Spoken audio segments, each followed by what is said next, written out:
Paradox Rift less than 2 days away, I thought I'd make a quick video of like what I'm excited to pull within the set. I'm beyond excited for Paradox Rift, so let's get into the video. I'm also hoping that my pre-orders come on release day and they aren't lagged, so wish your boy luck. Okay, so just for starters, we know that this is going to be a combination of ancient and future Pokemon. You guys all know that from the game Scarlet and Violet. If you haven't played them, I absolutely love this concept, and I really think that this set is not going to disappoint. This set contains 13 Pokemon EX cards, 7 Terra Pokemon cards, 34 illustration rares, 15 illustration rares and supporters, 28 ultra rares, and 7 hyper rare gold edge cards. To be honest, I don't really care about the gold cards, and for once, I'm actually not that excited for the trainers. I know, shocker. This set is going to be huge and it's probably going to be a pretty big pain to complete or master set. So my quick plan for this set is that if I don't pull the chase cards on today's list in the first 2 booster boxes or so, I'm just going to buy the singles, because I know that within the Scarlet and Violet era,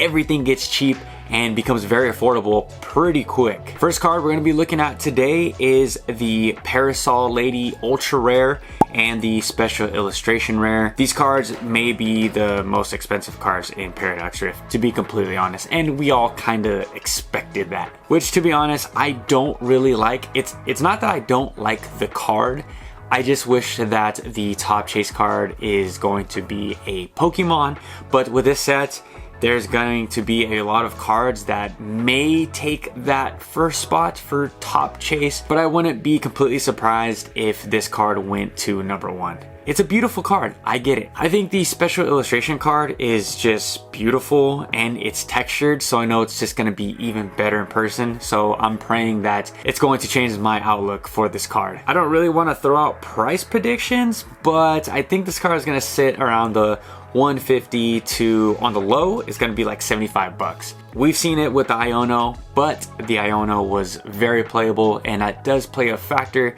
Yes, it's kind of has that waifu tax, but I don't know much on the TCG side, and we're just gonna have to wait and find out how playable this card is. Both cards are absolute bangers. They look rad, and I hope that I pull both. Look everyone, I am a very simple man, and the puzzle and mining cards, these do it for me. I absolutely love when Pokemon gives us 2 cards that create 1 image, and I kind of have this weird stigma where I don't like Pokemon giving us like 6 cards to create 1 big image like they did in Crown Zenith. I think that was like kind of overkill, but 2 cards is cool.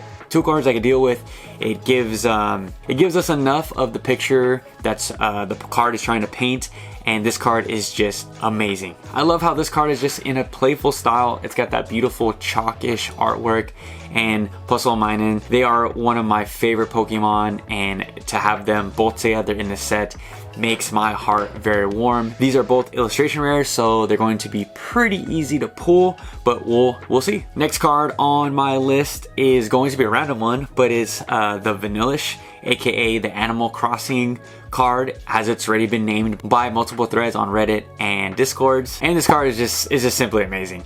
I love when Pokemon just throws like a different type of art in the sets. I know the whole concept is the future and the past, or ancient, and I don't really know where Vanillish fits in the whole set, but I'm glad that it is in there. This card is absolutely amazing. Like I said, with the trainers and the characters, just the people in the cards, the art style looks just amazing. It looks playful and kiddish, and it just kind of throws us a different bone to chase as far as this whole set. I think like this set is pretty serious.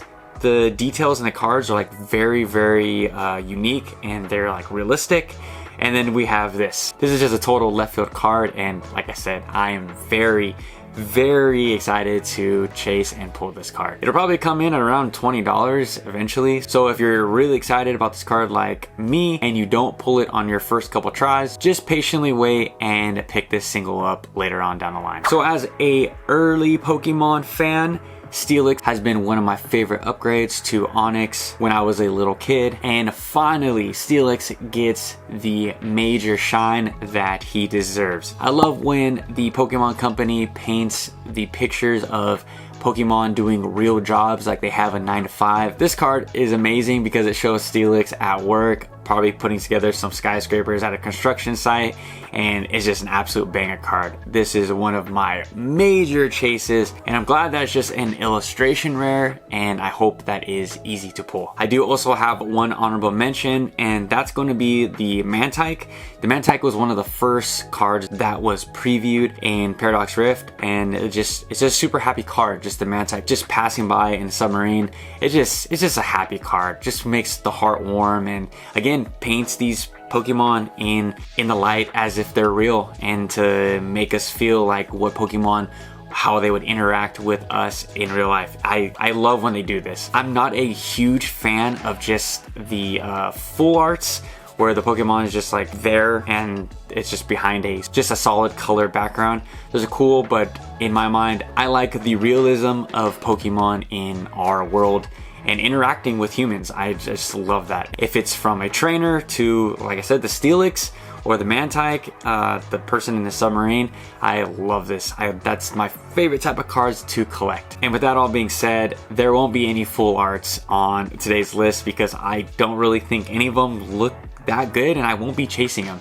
Personally, if I pull a full art, I'm going to flip it and get one of these cards on today's list that I really want. But this card is, again, a banger of an honorable mention, and let me know how you guys feel about this card in the comment section down below. These next two cards have been living rent-free in my head for about a month. I knew I was gonna make this video and I didn't really know which card I liked more, but I'm gonna go at number 2. The number 2 spot is going to be the Iron Valiant card, and this one easily could have been number 1. Iron Valiant is one of my favorite future Pokemon. It just looks so sick, just ready for battle. One of the most epic looking Pokemon as well, and it has the Iron Thorns in the background, aka future Tyranitar, which I don't really love. It kind of just looks plain and whatever. There's a lot of future Pokemon that just don't look that good, and I think Tyranitar is one of those Pokemon that just shouldn't have been in the future, but that's just me. I do love the Iron Bundle that's just right in the bottom right hand side of the card. Looks super cute, and Iron Bundle is one of my favorite Pokemon by far. So I know that this card is going to do very well because there is a lot of fan favorite Pokemon in one card. This card is probably not going to be easy to pull, and I know this is probably a major chase card for all of us collectors for Paradox Rift. And at our number 1 spot, you guys already know what the number 1 card is. That's the Roaring Moon EX, duh. For starters, we all know it's the Ancient Salamence, and this card is it's just epic. It's just such an epic card.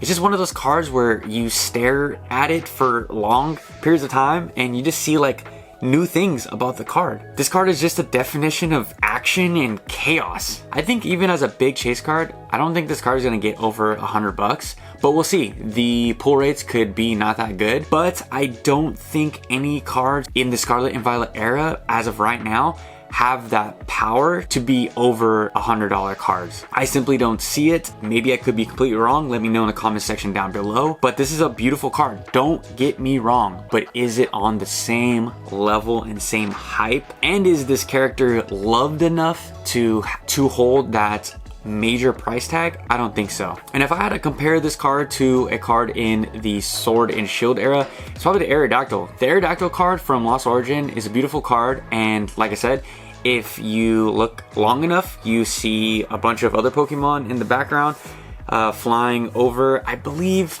right now off top, I can't remember who is in that card, but yeah, it's one of those cards where you look long enough and you just see more and more things.